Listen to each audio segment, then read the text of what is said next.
बिस्मिल्लाहिर्रहमानिर्रहीम। अस्सलाम वालेकुम स्टूडेंट्स। आज हम बायोलॉजी में यूनिट नंबर 1 के लॉन्ग क्वेश्चंस डिस्कस करेंगे। हमारा फर्स्ट क्वेश्चन है, briefly establish the linkage between biology with physics, geography and statistics. के बायोलॉजी का जो है तो फिजिक्स, ज्योग्राफी और स्टैटिस्टिक्स के साथ क्या ताल्लुक है। तो बायोफिजिक्स हमारे पास सबसे पहले हम डिस्कस करेंगे बायोफिजिक्स क्या है।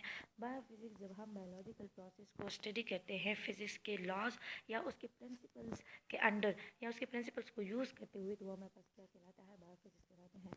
जैसे अगर आप देखें तो हमारे पास है जो हम अपनी बीमारियों की डायग्नोसिस करवाते हैं, सीटी स्कैन, एमआरआई वगैरह करवाते हैं, तो ये सारा हमारे पास किसके प्रिंसिपल पे बेस करते हैं, फिजिक्स के प्रिंसिपल्स पे ही बेस करते हैं। इसके अलावा फिजियोलॉजी में, बायोएनर्जेटिक्स में भी, फार्माकोलॉजी में भी हमारे पास फिजिक्स यूज़ होता है। और ये सब हमारी फील्ड, ये सारी फील्ड जो है वो किससे ताल्लुक़ रखते हैं, बायोलॉजी से ताल्लुक़ रखते हैं। सेकेंड आती है बारी बायोकेमिस्ट्री की। बायोकेमिस्ट्री क्या है कि जब हम लिविंग ऑर्गेनिज्म के अंदर जो केमिकल सब्सटेंसेस पाई जाती हैं उनको जब स्टडी करते हैं या उनके प्रोसेस को स्टडी करते हैं, तो वो हमारे पास किसके अंदर आता है, वो बायोकेमिस्ट्री के फील्ड में आता है। इसके एग्जांपल में हमारे पास फोटोसिंथेसिस या रिस्पिरेशन है कि जब हम जो है तो प्लांट्स के अंदर रिस्पिरेशन का प्रोसेस पढ़ते हैं, फोटोसिंथेसिस का प्रोसेस पढ़ते हैं, तो वो हमारे पास जो क्या है केमिस्ट्री के बेस पे हम पढ़ते हैं कि किस तरह हमारे पास जो है तो फोटोसिंथेसिस के प्रोसेस के जरिए प्लांट्स खुराक बनाता है। इसके अलावा अगर हम अपनी बॉडी की तरफ देखें तो हमारी बॉडी में ये जो बायो एलिमेंट्स पाए जाते हैं, कार्बोहाइड्रेट्स और प्रोटीन्स, तो ये किस तरह हमारी बॉडी में बनते हैं या इसमें क्या क्या शामिल होता है या इनकी मेटाबॉलिज्म क्या होती है, ये सारा हम जो है बायोकेमिस्ट्री में स्टडी करते हैं। थर्ड हमारे पास आता है बायोजियोग्राफी। बायोजियोग्राफी में हम स्टडी करते हैं कि किस तरह लिविंग ऑर्गेनिज्म है वो जियोग्राफिकली जो है तो पूरी दुनिया में डिस्ट्रीब्यूट हुए हैं। इस तरह हमारे पास बायोजियोग्राफी के ज़रिए जो बायोलॉजिस्ट हैं वो जो हमारे पास एनिमल स्प्रेडिंग डिजीज़ होती है उनको भी आसानी से वो स्टडी कर लेते हैं। या हमारे पास जो एनिमल्स या प्लांट जो है वो रेयर हो जाते हैं, जो उनकी स्पीशीज़ जो ख़त्म होने वाली होती है, तो उनको स्टडी करते हैं कि वो कहाँ रहते हैं और वो किस वजह से हमारे पास जो है तो उनकी स्पीशीज़ जो है वो हमारे पास ख़त्म हो रही है और किस वजह से हो रही है। ठीक है, ये हम सारा स्टडी करते हैं। सेकेंड क्वेश्चन हमारा है, define biology. How can you describe your own body under different branches of biology. कि बायोलॉजी हमारे पास क्या है और हम अपने बॉडी के डिफरेंट पार्ट्स को या हम अपने बॉडी को बायोलॉजी के फील्ड के अंदर या उसके ब्रांचेस के अंदर कैसे हम उसको डिस्कस करते हैं या हम स्टडी करते हैं। तो बायोलॉजी जो है वो हमने पढ़ा चैप्टर में कि हमारे पास बायोलॉजी जो है वो दो ग्रीक वर्ड से हमारे पास डिराइव हुआ है। बायो मीन्स लाइफ और लोगोस मीन स्टडी। ठीक है, तो बायोलॉजी में हम नेचुरल साइंस को स्टडी करते हैं, हम लिविंग ऑर्गेनिजम्स को स्टडी करते हैं। अब हमारे पास बायोलॉजी के 3 मेन ब्रांचेज है, बॉटनी, जोलॉजी और माइक्रोबायोलॉजी। बॉटनी में हम प्लांट्स को डिस्कस करते हैं, जोलॉजी में हम एनिमल्स को स्टडी करते हैं, जबकि माइक्रोबायोलॉजी में हम माइक्रो ऑर्गेनिज्म जो हमारे पास बहुत ज़्यादा छोटे ऑर्गेनिजम्स होते हैं जिनको हम माइक्रोस्कोप के जरिए स्टडी करते हैं, हम वो जो है तो माइक्रोबायोलॉजी में स्टडी करते हैं, जैसे वायरसेस और बैक्टीरिया वगैरह हुए। इसके अलावा बायोलॉजी के और भी बहुत सारे ब्रांचेस हैं जिसमें हमारे पास आता है मॉर्फोलॉजी। मॉर्फोलॉजी में हम लिविंग ऑर्गेनिज्म का स्ट्रक्चर और फॉर्म स्टडी करते हैं कि वो किस फॉर्म से ताल्लुक़ रखते हैं और उसका स्ट्रक्चर किस तरह है। एनाटॉमी में हम लिविंग ऑर्गेनिज्म का इंटरनल स्ट्रक्चर स्टडी करते हैं। ठीक है, और हमारे पास हिस्टोलॉजी में हम जो है तो एनिमल्स और प्लांट्स के जो टिश्यूज़ होते हैं उनको हम स्टडी करते हैं, टिश्यूज़ के बारे में कि उसका स्ट्रक्चर क्या है, उसके फंक्शन क्या है और किस बेस पे टिश्यूज़ एक दूसरे से डिफरेंट है। फिजियोलॉजी में हम जो है तो डिफरेंट पार्ट्स, लिविंग ऑर्गेनिजम्स के जो डिफरेंट पार्ट्स हैं हम उसके फंक्शंस को जो है तो स्टडी करते हैं। जबकि एम्ब्रियोलॉजी हमारे पास क्या है, एम्ब्रियोलॉजी में हम स्टडी करते हैं कि किस तरह हमारे पास एक न्यू ऑर्गेनिज्म बनता है एक फर्टिलाइज एग से। ठीक है, तो उसकी डेवलपमेंट जो है उस डिफरेंट स्टेज को, जो उसकी डेवलपमेंट का डिफरेंट स्टेज है उसको हम स्टडी करते हैं एम्ब्रियोलॉजी में। टेक्सोनॉमी में हम क्या करते हैं, टेक्सोनॉमी में हमारे पास बहुत ज़्यादा ऑर्गेनिजम्स पाए जाते हैं दुनिया में, उसको सिमिलैरिटीज़ और डिफरेंसेस के बेस पे जो डिफरेंट ग्रुप्स में डिवाइड किया जाता है, तो वो हम करते हैं, उसकी क्लासिफिकेशन करते हैं, उसको नेमिंग देते हैं टेक्सोनॉमी में।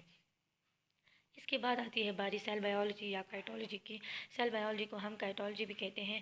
सेल बायोलॉजी में हम सेल को स्टडी करते हैं, लिविंग ऑर्गेनिजम्स के सेल को, कि उसमें के अंदर कौन कौन से सेल्स पाए जाते हैं, सेल के अंदर ऑर्गेनेलिस कौन कौन से हैं और सेल किस तरह हमारे पास डिवाइड होता है। फिर बारी आती है इम्यूनोलॉजी की। इम्यूनोलॉजी में हम जो है इम्यून सिस्टम जो है वो स्टडी करते हैं, प्लांट्स और एनिमल का इम्यून सिस्टम क्या है। हमारे पास इम्यून सिस्टम एक डिफेंस सिस्टम कहलाता है, जो बाहर से आने वाले जितने हमारे पास वायरसेस और बैक्टीरिया वगैरह होते हैं उनके साथ फाइटिंग करते हैं और हमें बीमारियों से बचाते हैं। जेनेटिक्स में हम जीन्स को स्टडी करते हैं कि प्लांट्स और एनिमल्स में कौन कौन से जीन्स पाए जाते हैं और वो जीन्स जो हैं, वो जो हेरिडिटी कैरेक्टर है वो जीन्स के ज़रिए कैसे उसके पेरेंट्स से अपने ऑफस्प्रिंग में जो है वो ट्रांसफ़र होते हैं। थर्ड क्वेश्चन हमारे पास है, enlist the various level of biological organisation and explain it with an example. कि बायोलॉजिकल ऑर्गेनाइजेशंस कौन कौन से हैं और उसको एग्जांपल के साथ जो है तो वो डिस्क्राइब करें, एक्सप्लेन करें। तो लेवल ऑफ बायोलॉजिकल ऑर्गेनाइजेशन हमने पढ़ा चैप्टर में बहुत डिटेल से कि हमारे पास क्या है कि जब हम लाइफ को स्टडी करते हैं तो हम उसको डिफरेंट लेवल पे स्टडी करते हैं, लिविंग ऑर्गेनिजम्स को या लाइफ को। हमारे पास इसका फर्स्ट लेवल जो है वो एटॉमिक लेवल आता है कि एटम हमारे पास सबसे स्मॉलेस्ट पार्टिकल है, ठीक है, जिससे मैटर बना हुआ है। इसके सब एटॉमिक पार्टिकल्स होते हैं, प्रोटॉन्स, न्यूट्रॉन्स और इलेक्ट्रॉन्स। फिर मॉलिक्यूलर लेवल आता है कि जब हमारे पास एटम्स कंबाइन हो जाते हैं तो वो हमारे पास क्या बनाते हैं, मॉलिक्यूल्स बनाते हैं। मॉलिक्यूल में फिर हमारे पास बायो मॉलिक्यूल क्या है, वो मॉलिक्यूल जो हमारे पास लिविंग ऑर्गेनिजम्स के बॉडी के अंदर पाया जाए या उसका बॉडी मास बनाता है तो वो क्या कहलाता है, बायो मॉलिक्यूल कहलाते हैं। बायो मॉलिक्यूल की दो फर्दर टाइप्स पढ़े थे, माइक्रो मॉलिक्यूल और मैक्रो मॉलिक्यूल। माइक्रो मॉलिक्यूल्स वो मॉलिक्यूल्स होते हैं जिनका मॉलिक्यूलर वेट हमारे पास क्या होता है, लो होता है, जैसे ग्लूकोज और वाटर वगैरह है। जबकि मैक्रो मॉलिक्यूल में हमारे पास वो मॉलिक्यूल्स आते हैं जिनका मॉलिक्यूलर वेट क्या होता है, हाई होता है, जैसे कार्बोहाइड्रेट्स, प्रोटीन्स, लिपिड्स वगैरह, ठीक है। नेक्स्ट हमारे पास लेवल आता है ऑर्गेनेलीज का कि जब हमारे पास डिफरेंट बायोमोलिक्यूल्स कंबाइन हो जाते हैं और वो एक ख़ास स्ट्रक्चर बना लेते हैं तो वो हमारे पास क्या कहलाता है, ऑर्गेनेलीज कहलाता है। अब हर एक ऑर्गेनली का फंक्शन एक दूसरे डिफरेंट होगा और ये तमाम ऑर्गेनीज हमारे पास सेल के अंदर ही पाए जाते हैं। अब उसके बाद बारी आती है सेलुलर लेवल की। सेलुलर लेवल में हमारे पास क्या आता है कि जब ऑर्गेनलीज कंबाइन हो जाती हैं, डिफरेंट ऑर्गेनलीज, तो वो क्या बनाते हैं, एक सेल बनाता है। और सेल हमारे पास बेसिक स्ट्रक्चर और फंक्शन यूनिट है, क्योंकि सेल के बेस पे ही हमारे पास फर्दर आगे लिविंग ऑर्गेनिज्म पूरा का पूरा बनता है। अब हमारे पास सेलुलर लेवल में कुछ ऐसे ऑर्गेनिज्म आते हैं जो यूनिसेलुलर होते हैं, जिन्हें हम यूनिसेलुलर कहते हैं, जो एक सेल से बने होते हैं, जैसे अमीबा वगैरह। कुछ ऐसे ऑर्गेनिज्म होते हैं जो मल्टी सेलुलर होते हैं, जिनमें हमारे पास मिलियंस की तादाद में सेल्स होते हैं, जैसे प्लांट्स हुए और हम खुद ह्यूमन बींग्स। इसके बाद बारी आती है टिश्यूज़ की कि जब हमारे पास सिमिलर सेल्स कंबाइन हो जाते हैं और वो एक ख़ास फंक्शन जो है वो प्ले करते हैं तो वो क्या कहलाता है, टिश्यूज़ कहलाते हैं। एक ग्रुप के फॉर्म में जब सेल्स कंबाइन हो जाते हैं, जैसे हमारे पास नर्वस टिश्यूज़ है, मस्कुलर टिश्यूज़ वगैरह हैं। ऑर्गन्स हमारे पास क्या है कि जब हमारे पास एक से ज़्यादा टिश्यूज़ जो है वो ग्रुप के फॉर्म में जो है तो वो कंबाइन होकर एक ख़ास फंक्शन प्ले करते हैं तो वो क्या बनाता है, वो ऑर्गन बनाते हैं। जैसे अगर हम अपनी बॉडी की बात करें तो हमारी बॉडी में डिफरेंट ऑर्गन्स पाए जाते हैं, किडनीज़, लिवर, स्टमक वगैरह। ऑर्गन सिस्टम हमारे पास क्या है कि जब डिफरेंट ऑर्गन्स कंबाइन होते हैं एक ही तरह का वो अपना डिफरेंट जो ऑर्गन्स होते हैं वो कंबाइन होके एक ख़ास सिस्टम जो हमारे पास बना रहते हैं, जिनका जो हमारे पास जो फंक्शन होते हैं वो एक दूसरे की तरह ही होते हैं, वो तो क्या कहलाता है, ऑर्गन सिस्टम कहलाता है। जैसे अगर हम डाइजेस्टिव सिस्टम की बात करें तो डाइजेस्टिव सिस्टम में हमारे पास डिफरेंट ऑर्गन्स हैं, लेकिन वो ऑर्गन क्या करते हैं, वो स्ट्रक्चर में एक दूसरे डिफरेंट है, लेकिन उनका फंक्शन क्या होता है, वो सेम होता है, इसलिए वो एक ही सिस्टम बनाता है जिसको हम कहते हैं ऑर्गन सिस्टम। उसके बाद बारी आती है ऑर्गेनिज्म की। ऑर्गेनिज्म में हमारे पास डिफरेंट ऑर्गन सिस्टम जो होते हैं वो कंबाइन और पूरा का पूरा एक ऑर्गेनिज्म बनाता है। और हर एक ऑर्गेनिज्म जो है तो उनमें जो ऑर्गन सिस्टम है उनका फंक्शन आप इसमें डिफरेंट होता है, लेकिन एक दूसरे की तरह ही थोड़ा बहुत एक दूसरे के साथ जो है वो कोऑर्डिनेटेड होते हैं। कोऑर्डिनेटेड वे में वो तमाम सिस्टम एक दूसरे के साथ काम करते हैं। इसके एग्जाम्पल में अगर हम देखें तो हमारे अपनी बॉडी के अंदर रिस्पायरेटरी सिस्टम है, सर्कुलेटरी सिस्टम है, डाइजेस्टिव सिस्टम है, ये तमाम डिफरेंट सिस्टम जो है ये एक ही सीक्वेंस से एक ही कोऑर्डिनेटेड वे में जो है तो फंक्शंस प्ले करते हैं, इसलिए पूरा का पूरा एक ऑर्गेनिज्म बना देता है। फिर हमारे पास क्या है कि सिमिलर ऑर्गेनिजम्स के जो एक ग्रुप होता है जो एक जगह पे रहकर जो है तो इंटरब्रीडिंग करता है और ऑफस्प्रिंग पैदा करता है, तो वो हमारे पास क्या कहलाता है, स्पीशीज़ कहलाते हैं। पॉपुलेशन में हमारे पास क्या है कि जब ग्रुप ऑफ ऑर्गेनिज्म जो है एक स्पीशीज़ के जो ऑर्गेनिज्म एक जगह पे रहें और वो एक ही वक्त में रहकर जो है तो एक ही वक्त पे वो रहते हैं एक ही जगह पे एक ही टाइम पे, तो वो हमारे पास क्या कहलाता है, पॉपुलेशन कहलाता है, जैसे ह्यूमन पॉपुलेशन वगैरह हुए। इसके बाद बाद कम्युनिटी में हमारे पास डिफरेंट पॉपुलेशंस आते हैं जो एक ही जगह पे रहकर एक ही हैबिटेट शेयर करते हैं। जैसे अगर हम फॉरेस्ट की बात करें तो फॉरेस्ट में हमारे पास कोई एक ऑर्गेनिज्म तो नहीं होता। अगर डेजर्ट की बात करें तो डेजर्ट में कोई एक एनिमल तो हमारे पास नहीं होता। डिफरेंट एनिमल जो होते हैं वो हमारे पास एक ही जगह पे रहते हैं और एक ही हैबिटेट वो शेयर करते हैं। फिर बारी आती है इकोसिस्टम की। इकोसिस्टम हमारे पास वो नेचुरल एरिया है जहाँ हमारे पास लिविंग ऑर्गेनिजम्स का इंटरेक्शन हम स्टडी करते हैं अपने इर्द गिर्द के इन्वायरमेंट के साथ। इसमें हम बायोटिक और एबायोटिक फैक्टर जो है उसको स्टडी करते हैं कि हमारे पास कैसे जो है एक इन्वायरमेंट में लिविंग ऑर्गेनिज्म और नॉन लिविंग थिंग्स जो है वो कैसे आपस में उनके एक ताल्लुक होते हैं, एक इंटरेक्शन होता है। इसके बाद बारी आती है बायोस्फीयर की। बायोस्फीयर हमारे पास जो है तो आज का वो हिस्सा जहाँ लाइफ एग्जिस्ट करती हैं वो क्या कहलाता है, बायोस्फीयर कहलाता है। इसके 3 बेसिक जोन हैं, हम पढ़ते हैं। लिथोस्फीयर जो हमारे पास सॉलिड पोर्शन है आज का जैसे ज़मीन। हाइड्रोस्फीयर हमारे पास जो है तो पानी का हिस्सा है। इसके अलावा एटमॉस्फेयर हमारे पास गैशियस पोर्शन है आज का, क्योंकि हम लिविंग ऑर्गेनिज्म जो है तो हम एटमॉस्फेयर के बगैर ज़िंदा नहीं रह सकते, क्योंकि एटमॉस्फेयर में हमारे पास ऑक्सीजन होता है। इसके अलावा और भी डिफरेंट गैसेज होती हैं जो हम ह्यूमन बींग्स के लिए जो है कुछ हमारे लिए ज़रूरी होते हैं, कुछ ऐसे हैं जो प्लांट्स के लिए ज़रूरी है, जैसे कार्बन डाइऑक्साइड। फोर्थ क्वेश्चन आपके पास है, explain the role of bio elements for living organism. कि बायो एलिमेंट जो है वो लिविंग ऑर्गेनिज्म के लिए कैसे ज़रूरी है, उसका क्या रोल है। तो हमारे पास बायो एलिमेंट्स हमने पढ़ा कि बायो एलिमेंट्स हमारे पास वो एलिमेंट्स होते हैं जो लिविंग ऑर्गेनिज्म का बॉडी मास बनाता है या लिविंग ऑर्गेनिज्म में पाए जाते हैं। हमारे पास 16 बायो एलिमेंट्स पाए जाते हैं लिविंग ऑर्गेनिजम्स के अंदर, जिनमें हमारे पास 6 ऐसे एलिमेंट्स हैं जो 99% बॉडी मास बनाता है।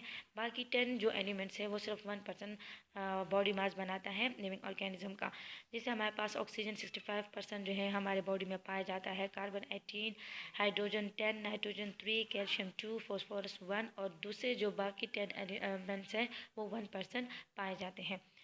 अब हमारे पास बायो एलिमेंट्स की इंपॉर्टेंस क्या है, तो हर एक बायो एलिमेंट्स की अपनी जगह एक ख़ास फंक्शन है। जैसे अगर हम देखें ऑक्सीजन क्या करता है, एरोबिक रिस्पायरेशन करवाता है, ब्रीथिंग के प्रोसेस में, ग्रोथ के प्रोसेस में ये जो है हमारे पास बहुत ज़रूरी एक एलिमेंट है ऑक्सीजन। इसके अलावा जो है तो कार्बन क्या करता है, ये हमारे पास जो कार्बन डाइऑक्साइड वगैरह है, हमारे पास मीथेन गैस जो है इसके लिए एक की रोल मतलब एक मेन किरदार अदा करता है उसके बनाने में। फास्फोरस जो है ये हमारे पास जो टूथ वगैरह जो होती हैं, दांत वगैरह, उसके लिए बहुत ज़्यादा ज़रूरी होती है। इसके अलावा प्लांट्स में ये जो फ्रूट राइपिंग जो है वो करवाता है, हमारे बोन्स को जो है तो वो मजबूत करवाता है।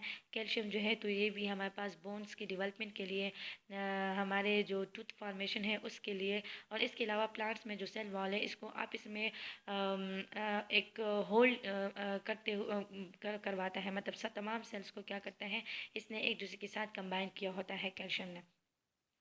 सल्फ़र क्या करता है, सल्फ़र जो है ये तो विटामिन B1 के लिए बहुत ज़्यादा इम्पॉर्टेंट है। इसके अलावा जो है बहुत ज़्यादा प्रोटीन्स बनाता है हमारे बॉडी में। नाइट्रोजन जो है ये ग्रोथ, रिप्रोडक्शन, मेटाबॉलिज्म वगैरह में बहुत अहम रोल प्ले करता है। सोडियम जो है ये हमारे पास जो मसल्स और नर्व्स की जो फंक्शन है उसको रेगुलेट करवाता है और ब्लड प्रेशर को कंट्रोल करता है। पोटाशियम जो है वो फोटोसिंथेसिस और रिस्पायरेशन के लिए बहुत ज़्यादा ज़रूरी है। मैग्नीशियम जो है ये क्लोरोफिल का बहुत इंपॉर्टेंट एक कंपोनेंट है प्लांट्स में। इसके अलावा ये जो है तो कार्बोहाइड्रेट्स की जो मेटाबॉलिज्म होती है उसके लिए एक एक्टिवेटर के तौर पे काम करता है। मैग्नीज जो है ये जो है तो ये जो फोटोसिंथेसिस के प्रोसेस में जो वाटर ऑक्सीजन बनता है तो वह ऑक्सीजन और वाटर तो उनकी प्रोडक्शन जो है वो करवाता है। इसके अलावा आयरन जो है ये जो हेमोग्लोबिन जो है हमारे बॉडी में हेमोग्लोबिन जो है उसकी फॉर्मेशन करवाते हैं। हेमोग्लोबिन क्या है, इसका बहुत ही इंपॉर्टेंट रोल है हमारे बॉडी में, ये हमारे तमाम बॉडी सेल्स को ऑक्सीजन पहुंचाता है। कॉपर जो है हमारे पास फोटोसिंथेसिस के लिए ज़रूरी है। जिंक जो है तो ये हमारे लिए जो प्लांट्स में क्लोरोफिल जो होता है, ठीक है, उसकी सिंथेसिस करवाता है, क्योंकि प्लांट्स में अगर क्लोरोफिल ना हो तो वो फोटोसिंथेसिस जो है वो नहीं कर सकेंगे। इसके अलावा जो ग्रोथ वगैरह है वो करवाता है एनिमल्स में। आयोडीन जो है ये हमारे पास थायरोक्सिन हार्मोन जो है उसकी प्रोडक्शन करता है। और थायरोक्सिन हमारे पास क्या है, ये हमारे पास एक हार्मोन है जो थायराइड ग्लैंड सिक्रीट करता है और जो हमारे पास मेंटल और सेक्सुअल जो है तो ग्रोथ करवाता है। फिफ्थ क्वेश्चन हमारे पास है, who classify the living organism into 5 kingdom explain each kingdom with living organism included in it, कि 5 किंगडम क्लासिफिकेशन क्या है, इसमें कौन कौन से लिविंग ऑर्गेनिजम्स आते हैं वो उसमें बयान करें। अब हमारे पास जो 5 किंगडम क्लासिफिकेशन है, इसको 1968 में रॉबर्ट विटेकर एक साइंटिस्ट था जिन्होंने ये सिस्टम इंट्रोड्यूस करवाया था। इसमें हम जो है तो 5 किंगडम अलग अलग करके पढ़ेंगे। फर्स्ट हमारे पास है किंगडम मोनेरा, फिर है kingdom Protista, kingdom fungi, kingdom Plantae और किंगडम एनिमिलिया। किंगडम मोनेरा में हमारे पास जो है तो प्रोकैरियोटिक ऑर्गेनिज्म आते हैं, मीन्स वो ऑर्गेनिज्म जिनके अंदर न्यूक्लियस नहीं होता। ये तमाम के तमाम ऑर्गेनिज्म हमारे पास यूनिसेलुलर होते हैं, मीन्स एक सेल से बने होते हैं और ये बहुत ज़्यादा छोटे होते हैं, माइक्रोस्कोपिक होते हैं, जिनको हम माइक्रोस्कोप के अंदर जो है स्टडी करते हैं। इसके अलावा इनमें कोई भी न्यूक्लियस वगैरह या ऑर्गेनिलीज वगैरह जो है वो नहीं पाई जाती। इनका जो सेल वॉल होता है वो म्यूरिन से बना होता है और ये सबसे सिंपलेस्ट ऑर्गेनिज्म होते हैं। ये आपको फिगर में नज़र आ रहे होंगे, बैक्टीरिया और ब्लू ग्रीन एल्गी, तमाम मुनेरा हमारे पास इसी तरह के होते हैं। फिर नेक्स्ट आता है किंगडम प्रोटेस्टा। किंगडम प्रोटेस्टा जो है ये हमारे पास में यूकैरियोटिक ऑर्गेनिज्म आते हैं जो यूकैरियोटिक और यूनिसेलुलर होते हैं, मीन्स यूनिसेलुलर होते हैं लेकिन वो यूकैरियोटिक होती है, उनके अंदर न्यूक्लियस पाए जाते हैं। इसमें कुछ हमारे पास मल्टीसेलुलर ऑर्गेनिज्म भी आते हैं लेकिन सिंपल मल्टीसेलुलर, ठीक है, वो इतना हमारे पास कम्प्लेक्स नहीं होते, बहुत ज़्यादा सिंपल होते हैं। ये हमारे पास जो प्रोटेस्टा है ये एक्वेटिक में रहते हैं, मीन्स पानी में रहते हैं। इनके अंदर क्लोरोफिल होता है, इसलिए अपने खुद फूड तैयार करता है, ये दूसरों से फूड नहीं लेता। इसके अलावा इसमें हमारे पास कुछ ऐसे होते हैं जो प्लांट्स की तरह होते हैं, कुछ एनिमल की तरह और कुछ फंजाई की तरह होते हैं। इसमें आप देखिए फिगर में आपको नज़र आ रहा होगा, ये हमारे पास डिफरेंट प्रोटेस्ट है। थर्ड बारी आती है किंगडम फंजाई की। किंगडम फंजाई में हमारे पास यूकैरियोटिक मल्टीसेलुलर ऑर्गेनिज्म आते हैं, मीन्स हमारे पास ये मल्टीसेलुलर है, एक से ज़्यादा सेल से बने हुए हैं और इसके अलावा इनमें न्यूक्लियस भी पाया जाता है। ये हमारे पास हीटोट्रॉफ्स होते हैं, ये अपने लिए खुद फूड तैयार नहीं करते, ये दूसरे ऑर्गेनिज्म से फूड लेते हैं। इसको हम सेप्रोफाइट भी कहते हैं क्योंकि ये दूसरे ऑर्गेनिजम्स के बॉडी के ऊपर रहते हुए उनसे खुराक एब्जॉर्ब करता है, इसलिए हम इसको सेप्रोफाइट कहते हैं। ये जो है तो अपने बॉडी के अंदर फूड जो है वो ग्लाइकोजन के फॉर्म में स्टोर करते हैं, जो एक्स्ट्रा फूड होता है उसको ग्लाइकोजन के फॉर्म में स्टोर करता है। ये डिफरेंट आपको फंजाई जो है ये दिखाई दे रहे हैं इस फिगर में। फोर्थ नंबर पे आता है किंगडम प्लांटी के। प्लांटी हमारे पास प्लांट्स जो है तो उसमें हम स्टडी करते हैं। इसमें हमारे पास यूकैरियोटिक मल्टीसेलुलर ऑर्गेनिज्म है, ये तमाम के तमाम, मीन्स कि हमारे पास मल्टीसेलुलर भी हैं और इसके अंदर न्यूक्लियस भी पाए जाते हैं। प्लांट्स अपने लिए खुद फूड तैयार करते हैं फोटोसिंथेसिस के प्रोसेस के ज़रिए, इसलिए इसको हम ऑटोट्रॉफिक कहते हैं। इनका जो सेल वॉल होता है वो सेलुलोज से बना होता है और ये अपने बॉडी के अंदर जो एक्स्ट्रा फूड होता है उसको स्टार्च के फॉर्म में स्टोर करता है। लास्ट बारी आती है किंगडम एनिमिलिया की। किंगडम एनिमिलिया में हमारे पास सबसे कम्प्लेक्स ऑर्गेनिज्म आते हैं, यूकैरियोटिक मल्टीसेलुलर ऑर्गेनिज्म, जो हमारे पास जिसके अंदर न्यूक्लियस भी होता है, वो बहुत ज़्यादा कम्प्लेक्स होती है, उसकी बॉडी मल्टीसेलुलर होती हैं। इनके अंदर सेंट्रियोल प्रेजेंट होता है। सेंट्रियोल क्या है, जो सेल डिवीजन में जो है तो हेल्प करता है, सेल को डिवाइड होने में हेल्प करता है। इसके अलावा हमारे पास जो एनिमिलिया है इनमें कोई क्लोरोफिल नहीं होता, कोई फोटोसिंथेसिस का प्रोसेस नहीं होता, ये अपने लिए खुराक खुद तैयार करता है। और इस किंगडम में हमारे पास दो टाइप के एनिमल्स आते हैं, एक वर्टिब्रेट और एक इनवर्टिब्रेट। वर्टिब्रेट हमारे पास वो एनिमल्स होते हैं जिनका बैकबोन हमारे पास होता है, जैसे फ़िश है, बर्ड्स है, मैमल्स वगैरह हैं, ठीक है। और इनवर्टिब्रेट्स हमारे पास वो एनिमल्स हैं जिनके अंदर हमारे पास बैकबोन नहीं होता है, जो रीढ़ की हड्डी होती हैं कमर में जो होती हैं ये नहीं होती। जैसे हमारे पास वर्म्स वगैरह ये रिंग के चलते हैं, जितने हमारे पास इनवर्टिब्रेट्स होते हैं वो हमारे पास रिंग के चलने वाले एनिमल्स होते हैं। यहाँ आपको फिगर में नज़र आ रहे होंगे किंगडम एनिमिलिया के डिफरेंट एनिमल्स। इसमें हम ह्यूमन बींग्स भी आते हैं इन कैटेगरीज में।